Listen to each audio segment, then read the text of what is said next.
A paz do nosso Senhor Jesus Cristo. Amém, irmãos? Que o Senhor Jesus seja com o teu espírito, né? Aquele que se une ao Senhor se torna um só espírito com Ele, né? 1 Coríntios 6,17. Então, que sejamos um só com o Espírito do Senhor. Amém, irmãos? E especialmente nesse momento agora, vem, Senhor Jesus. Queremos ser um só contigo, Senhor Deus.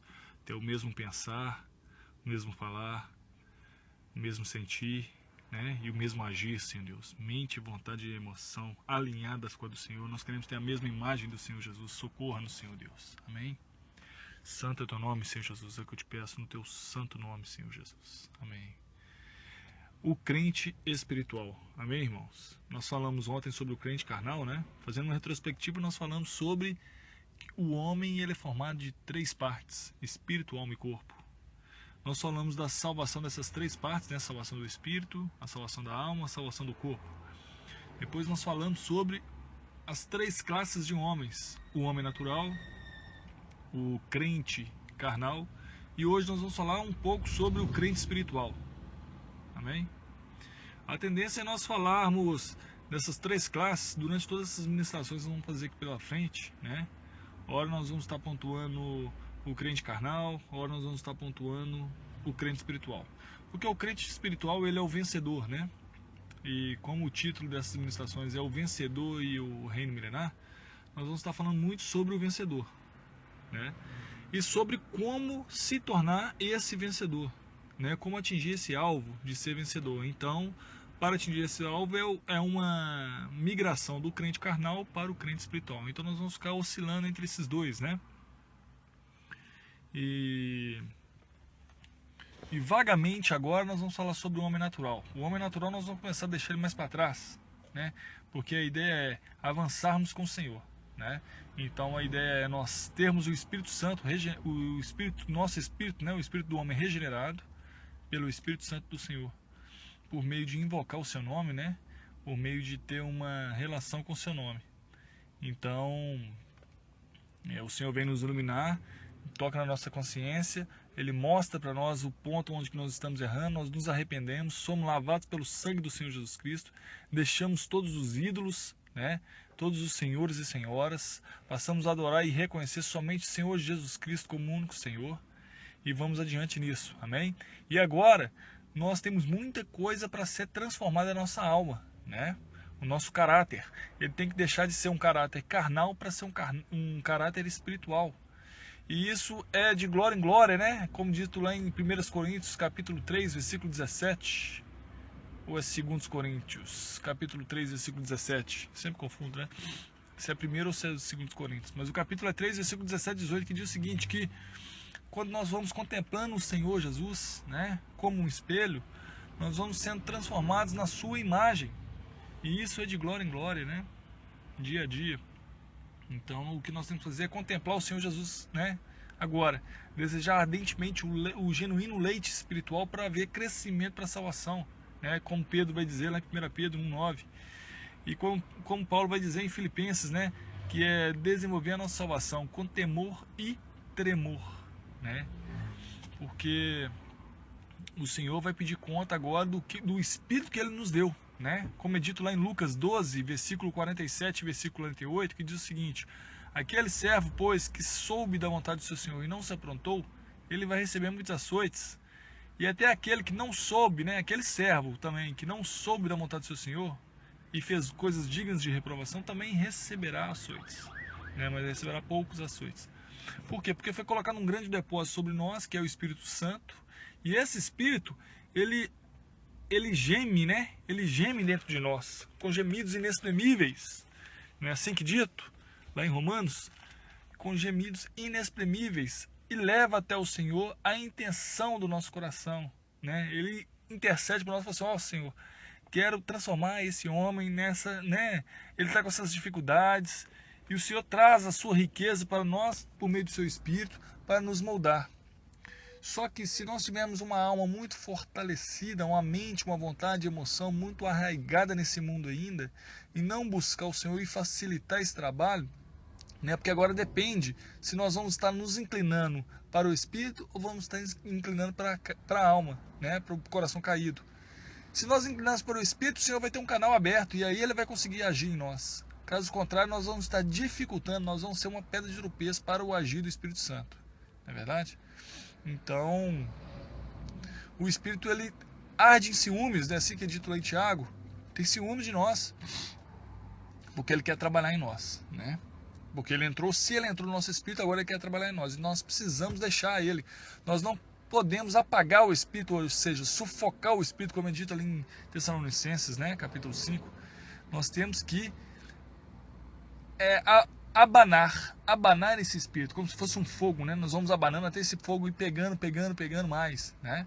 Então nós temos que alimentar esse Espírito, amém? Por meio de cânticos espirituais, né? Salmodiando, por meio da sua palavra, por meio de orar ao Senhor, invocando o nome do Senhor. Senhor Jesus, vem, Senhor, toma a tua direção, me socorra. Jesus é o Senhor sobre todas as coisas, né? O Senhor vai fortalecendo a sua mente, a sua vontade, as suas emoções vão sendo mudadas. Amém? Glória a Deus. A imagem do Senhor vai sendo trabalhada. Então esse é o crente espiritual, irmãos, que nós vamos falar, né? E esse crente espiritual, no grego, ele é pneumáticos. Nós falamos lá que o homem natural, ele é psíquicos, né, no grego. O crente carnal, ele é vem de sarx, né, que é sarkikos, né? E o crente espiritual, ele é pneumáticos, né? Em Efésios capítulo 5, versículo 18, nós vemos isso lá, ó, falando sobre crentes maduros, né? Cuja a sua vida está rendida ao Senhor, né? Ele reflete e expressa o fruto do Espírito, não é verdade? E lá em Gálatas capítulo 5 nós vemos esses frutos, né? Versículo 22 e versículo 23 diz o seguinte: mas o fruto do Espírito é amor, alegria, paz, longanimidade, benignidade, bondade, fidelidade, mansidão, domínio próprio. Contra essas coisas não há lei, não há nenhuma ordenança, né? Não há nenhum estatuto, não há nenhum escrito. Por quê? Porque esse é o objetivo final do Senhor. É o Espírito Santo dele trabalhando no nosso espírito, gerando essas coisas. E essas coisas é que vão testificar, né, que o Senhor nos tornou vencedor. Então, a vontade do crente espiritual aí, ela está sujeita à vontade de Deus, né? Porque o seu espírito está intimamente unido ao Espírito do Senhor, né? O homem interior aí, como Paulo diz, né? O cristão cujo homem interior, ele foi fortalecido, lá está habitando Cristo, né? Pela fé, na sua mente, nas suas vontades e emoções, Cristo está abundante, ali está pleno, né? E por experiência, ele sabe que ele está cheio da plenitude de Deus.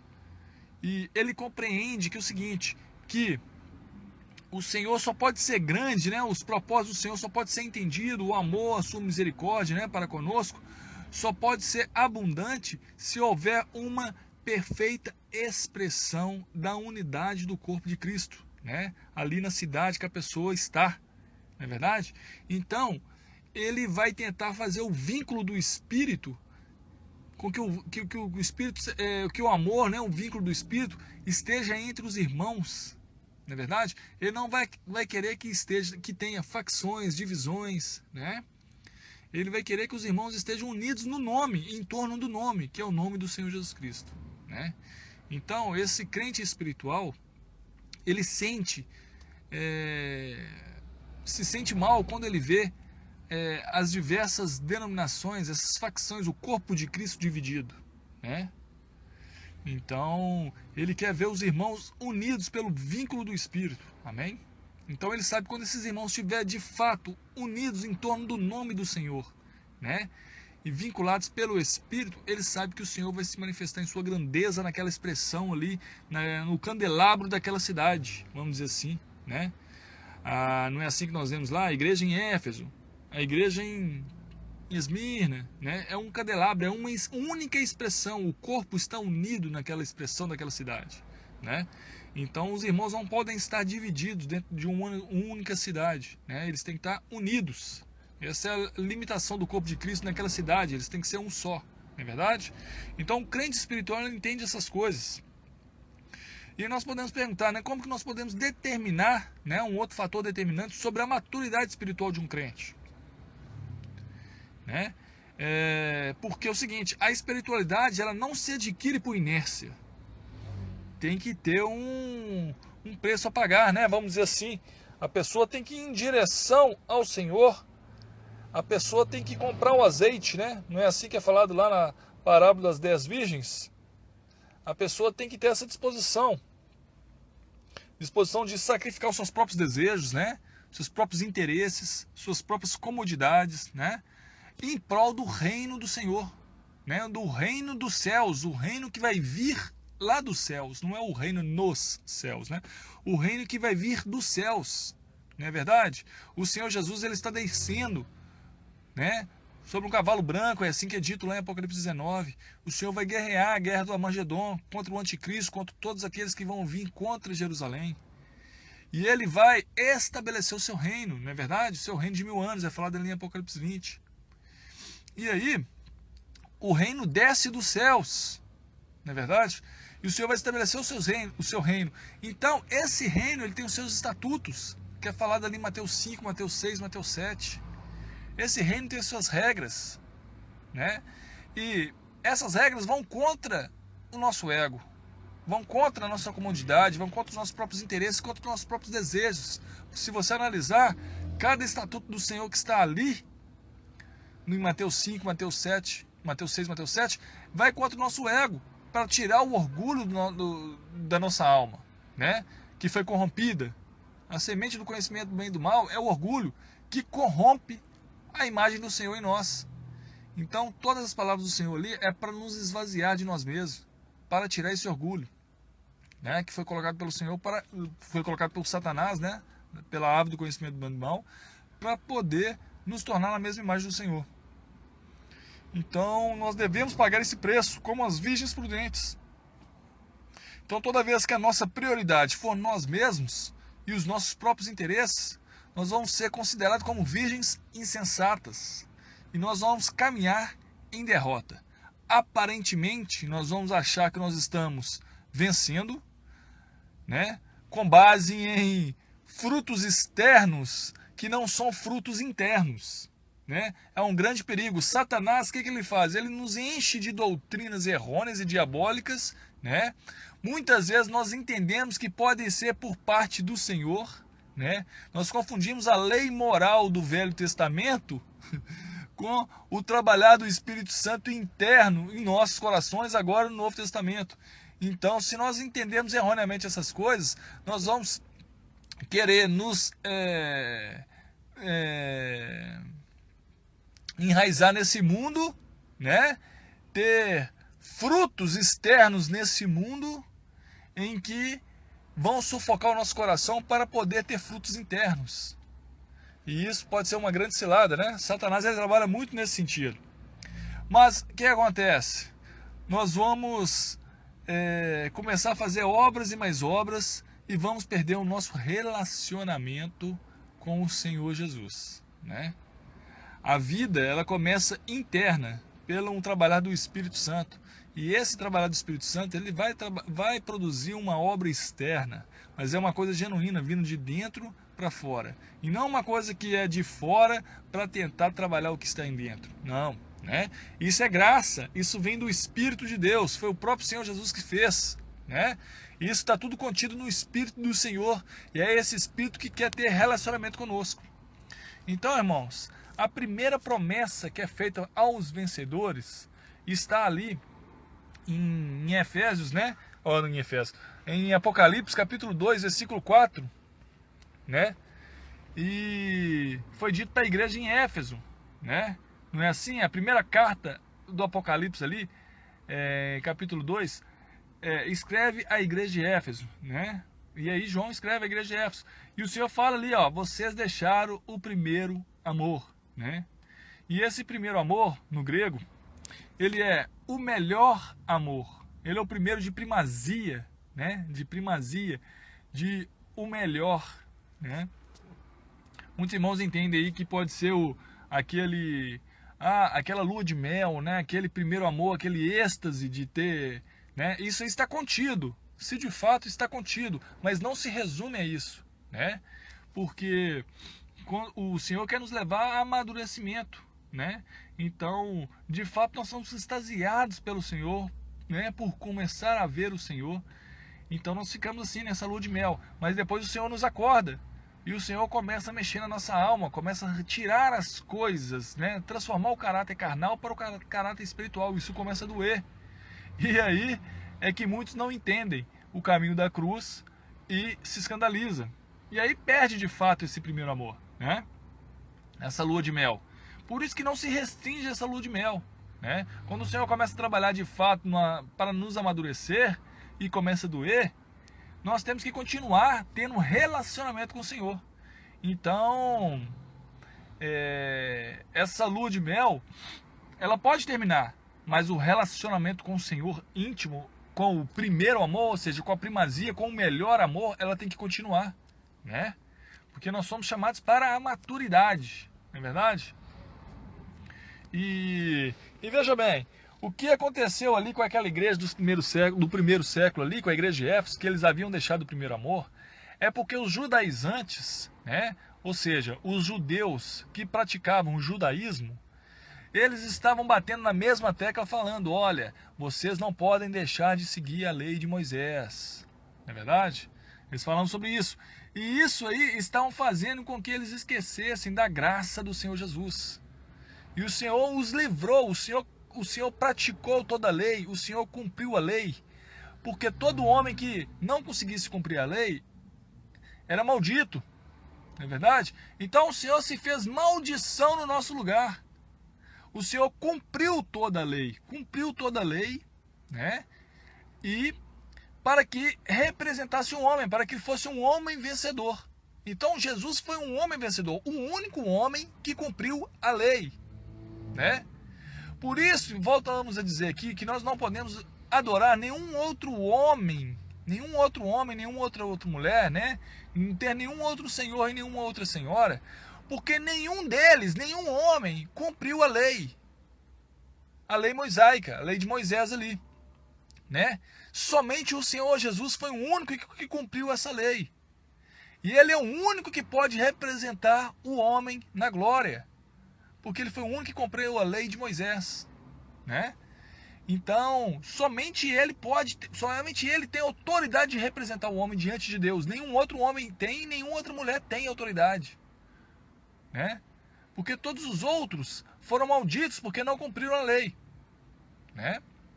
Então, são justificados por meio de Jesus. Então, se não aceitar o Senhor Jesus e não receber o Espírito dele pela graça no seu espírito, não podem ser justificados, né? Só que ali acontece o seguinte, aqueles judaizantes, eles não aceitavam o Senhor Jesus, não aceitavam a graça, não aceitavam que o Senhor Jesus tinha cumprido essa lei no lugar deles, não aceitava isso. E não somente isso, ainda oprimia os irmãos que tinham aceitado o Senhor Jesus, falando com eles, olha, vocês têm que cumprir essa lei, vocês têm que tentar cumprir essa lei de Moisés. Só que ninguém consegue cumprir essa lei. Então isso era uma hipocrisia, né? Então veja bem que Paulo vai falar lá em Gálatas, capítulo 3. Ele fala o seguinte, ele está falando justamente por causa disso. Ó insensato Gálatas, quem vos fascinou a vós, ante cujos olhos foi representado Jesus Cristo como crucificado, né? Ou seja, Jesus cumpriu a lei e foi crucificado. Ele é seu Salvador. Quem que está importunando vocês, né? Só quisera saber isso de vós, recebesse o Espírito pelas obras da lei ou pela pregação da fé? Né? Ou seja, ninguém conseguiu cumprir a lei. Então como que pode receber o Espírito Santo? Então você não pode ter o espírito de um vencedor dentro de você, né? Porque pelas obras da lei somente o Senhor Jesus cumpriu. Então foi pela pregação da fé, né? Foi pregando que Jesus Cristo cumpriu essa lei e que você precisa receber o Espírito do Senhor Jesus Cristo dentro de você, o Espírito de um vencedor, né? Versículo 3. Sois vós tão insensatos que, tendo começado pelo Espírito, acabeis agora pela carne? Será em vão que tenhais padecido tanto, se é que também foi em vão? Aquele que vos dá o Espírito e que opera milagres entre vós, ele fez isso pelas obras da lei ou pela pregação da fé? Né? Assim, ou seja, ele estava falando para vocês continuarem fazendo as obras da lei ou para vocês crerem que Jesus já fez isso por vocês, né? Verso 6. Assim como Abraão creu em Deus e isso foi lhe imputado como justiça, sabei, pois, que os que são da fé, é que são filhos de Abraão. Aí ele cita Abraão, né, que Abraão ele não precisou ficar fazendo obras, mas ele creu, ele viu que no futuro que o Senhor Jesus seria, que viria. E essa atitude de fé dele foi entregar o próprio filho Isaac ao Senhor, porque o Senhor pediu esse filho, né? Que já era uma figura do próprio Senhor Jesus. Mas o Senhor Deus falou assim: não, Abraão, não precisa entregar o seu próprio filho. Eu já vi que você teve fé de entregar, né? Você quis ser meu amigo. Mas eis aqui um cordeiro que vai ser imolado no lugar do seu filho, né? Oh, aleluia! Senhor Jesus, esse cordeiro, irmãos. Nós é que tínhamos que ser mortos. Mas, em vez de nós sermos mortos, foi colocado um cordeiro. Aleluia! Um cordeiro no nosso lugar. Em vez de nós sermos mortos, foi colocado um cordeiro no nosso lugar, que é o Senhor Jesus, né? E aí, ó, versículo... Vamos ver o versículo lá em Colossenses. Capítulo 2 de Colossenses... Versículo, deixa eu só ver aqui a anotação que eu fiz aqui, que eu perdi aqui, peraí. Colossenses capítulo 2, versículo 16. Veja aí, irmãos. Portanto, ninguém vos julgue pelo comer, pelo beber, ou por causa dos dias de festa, ou de lua nova, ou de sábados, né? Porque isso aí é a lei judaica lá, tinha essas tradições, né? Então ninguém vos julgue por causa disso, tem que fazer isso, fazer aquilo, outro, né? E, versículo 17, essas são sombras das coisas futuras. A realidade, ou seja, a verdade, porém, encontra-se em Cristo. Aleluias. Lembra que nós falamos lá que todas as coisas do Velho Testamento, elas apontam para Cristo, elas eram figuras, elas não eram sombras. Aqui está falando justamente isso. Ó. Essas são sombras das coisas futuras, né? São que se cumpriu em Cristo. Olha, a realidade encontra-se em Cristo. Né? Então, todas essas coisas do Velho Testamento eram para símbolos que apontavam para Cristo. E aí eles não conseguiram ver isso, os próprios judeus ali, a palavra que foi entregue para eles, dirigida para eles, eles não conseguiram identificar que Jesus Cristo era o cumprimento de todas essas coisas. Né? Tudo se resume ao Senhor Jesus, irmãos. Não é verdade? Então veja aí o versículo 18, olha. Ninguém vos prive de prêmio, vos prime do prêmio, né? Do galardão, da coroa, né? Alegando humildade ou culto aos anjos. Aí, ali eles já estavam até cultuando anjos. Hoje nós vimos, tem pessoas no nosso meio que cultuam anjos, fazem oração para anjos. Misericórdia, né, irmãos? Anjos não podem representar nós, irmãos. Não podem de forma alguma. Lá em Hebreus, capítulo 1, capítulo 2, vai falar que eles são espíritos ministradores para trabalharem a nosso favor, aqueles que hão de herdar a salvação. Então nós devemos orar ao Senhor para colocar os anjos dele ao redor nosso. Mas a nossa oração tem que ser ao Senhor, né? Os anjos eles estão trabalhando a nosso favor, eles são servos nossos. Né? A nossa oração tem que ser ao Senhor Jesus. Amém? Então, ó, ou culto a anjos, baseando-se em visões enfadoadas sem motivo algum na sua mente carnal, e não se mantendo unido à cabeça, do qual todo o corpo, provido e organizado pelas juntas e ligaduras, vai crescendo com o aumento concedido por Deus. Então nós temos que estar ligado ao cabeça, ao Senhor Jesus, ter relacionamento com Ele. Então quando Ele repreende lá que vocês deixaram o primeiro amor, falando para Éfeso, né? Ou seja, nós, né? Nós podemos cair e deixar o primeiro amor. Ele está falando que, olha, eu quero ter relacionamento com vocês, não por meio de ordenanças, por meio de faz aquilo outro. Não, o Senhor não quer uma empregada, o Senhor quer uma esposa. Então nós devemos vigiar para ter relacionamento com o Senhor Jesus, um relacionamento íntimo. Não é verdade, irmãos? Então, nós devemos tomar cuidado com isso, cuidado com essas obras, né, enfadonhas, que não vai gerar vida em nós. Então, veja bem, fazendo uma retrospectiva, nós vimos que durante os séculos, né, a igreja ali, ela veio Constantino, o imperador ali no ano 312, e ele estipulou várias coisas, várias obras, trouxe o paganismo para dentro da igreja, né? E depois vem a era dos papas, e com isso nós vemos que tudo relacionamento à palavra do Senhor é comer a palavra do Senhor, é se alimentar, né? Então o Senhor está fazendo ele faz uma promessa para nós o seguinte: olha, ao que vencer eu vou deixar comer da árvore da vida, né? Nós vemos lá em Adão que quando Adão errou, ele foi expulso do jardim, o Senhor colocou 2 anjos com espadas de fogo para proteger o caminho de volta e fechou o portão ali do jardim, né? Então, o caminho para a árvore da vida foi fechado, não teve mais. E ele só foi aberto agora com o Senhor Jesus. Então, por meio do Senhor Jesus, abriu esse novo e vivo caminho. Somente o Senhor Jesus é que pode te levar. Por isso que fala que ele é o caminho, a verdade e a vida. Somente é que ele pode te levar de volta a comer dessa árvore da vida. E essa é a promessa que é feita ali na primeira carta de Apocalipse, né? Para a igreja de Éfeso. Que é comer da árvore, novamente da árvore da vida, pela qual Adão não comeu. Então, em Cristo nós podemos fazer isso, podemos comer, né? Mas nós precisamos ter relacionamento íntimo com o Senhor Jesus. Então, o vencedor aqui é aquele que tem relacionamento íntimo só com o Senhor Jesus e que não com mais nada. Então, como nós falamos de Constantino, que foi imperador, que no ano 312 ele juntou a igreja com o Estado, né? E que aí a igreja cresceu assustadoramente, mas cresceu porque o paganismo entrou e que todo mundo quis ser cristão porque recebia isenção de impostos, era legal ter a mesma religião que o imperador, né? E de fato o imperador ele não foi convertido. Então ele adorava o Deus Sol, a gente sabe pela história, né? E o que acontece? Ao longo dos séculos depois, entrou esses paganismos, começou a surgir, a gente vê na igreja de Tiatira, quando é escrito para a carta de Tiatira, nós vemos ali que tem Jezabel, e Jezabel ela induziu os santos do Senhor, né, os servos do Senhor, a comer comidas sacrificadas a ídolos. É quando essa era papal aí, a idade das trevas, essa idade média, surgiu vários ídolos, vários senhores, várias senhoras em que desviou a atenção. E aí o Senhor Jesus era mais um no meio desse monte de deuses, vamos dizer assim, né? Todos eles representavam a Deus. Então as pessoas começaram a fazer orações a homens, né? Então isso foi uma comida levedada. Se você pegar lá em Mateus 13, a 4ª parábola que é falada ali, é falada de uma mulher que juntou 3 medidas de farinha e juntou o fermento. O que são as 3 medidas de farinha? Né? A gente sabe que toda palavra referente a trigo é sobre o Senhor Jesus, é sobre Deus, é sobre a divindade, né? Sobre o Senhor.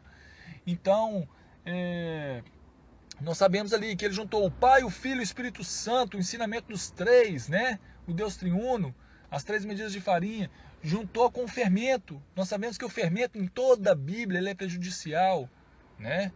É negativo, né? O fermento leveda toda a massa. E aí o que acontece? Ficou uma massa muito fácil de se comer, não é verdade? Mas um alimento que não alimenta, não tem substância. Embora tenha algo de Cristo ali, tem algo do Pai, do Filho e do Espírito, porque as 3 medidas de farinha estão ali, só que a massa está muito levedada. É muito difícil chegar nessas 3 medidas de farinhas, porque tem muita coisa levedada na frente, tem muita coisa negativa, né? Então foi isso que fez a Idade das Trevas, a Igreja Católica nesse período, e surgiu esse monte de deuses, né? E isso perdeu o relacionamento, o primeiro amor com o Senhor, por meio de doutrinas errôneas, né? E Cristo deixou de ser o cabeça, é que nós estamos falando aqui, não é verdade, irmãos? Então, até mesmo quando depois chega o protestantismo, Jesus não consegue ser o cabeça ainda. É quando ele fala lá na igreja de Sardes, né, que representa o protestantismo. Ele fala o seguinte: olha, vejo que agora a palavra de Deus está contigo aí, né? Por quê? Porque foi a mesma época da imprensa ali, Gutenberg, em 1450 mais ou menos, né? 1517 foi a reforma, mas em 1450, por ali, foi a imprensa por meio de Gutenberg. Então a Bíblia começou a cair na mão do povo novamente, porque até então só ficava no alto clero, na igreja católica. Então agora Jesus está falando: olha, vejo que tem visto e ouvido. Então restaura as coisas que precisam ser mortas, porque eu preciso ser a cabeça. É isso que é falado lá em Sardes, né? Eu vejo que tem poucas pessoas aí que não contaminaram suas vestes, não é verdade? Então restaura as coisas que precisam morrer, porque o Senhor Jesus ele precisa ser o cabeça. Só que ali surgem as igrejas estatais, depois surgem as igrejas privativas, né? Privadas, né? E várias denominações, em que o corpo começa a ficar em facção, várias doutrinas diferenciadas. E Cristo continua ainda não sendo o melhor amor, o primeiro amor, né? Porque não há unidade e expressão do corpo na cidade em que a pessoa vive. Então o crente espiritual é esse. O crente espiritual é esse que vive pelo vínculo do Espírito, um só Senhor, um só batismo, uma só fé, né? Ele mantém essa unidade com os irmãos, reunindo em torno do único nome, que é o nome do Senhor Jesus, e guardando a sua palavra, como é dito lá para os santos de Filadélfia. Porque não negaste o meu nome, meu único nome, né? E não negaste a palavra. Eu te dou a coroa, você é vencedor, né? Então, irmãos, a promessa aqui é sermos vencedores por meio de ter relacionamento somente com o Senhor Jesus, né? Com seu primeiro amor, seu único amor, o seu melhor amor, né? E tomarmos cuidados com doutrinas errôneas e muitas obras que é melhor deixarmos de fazer e ter relacionamento com o Senhor Jesus e deixar o Senhor Jesus fazer algo em nós, não é verdade?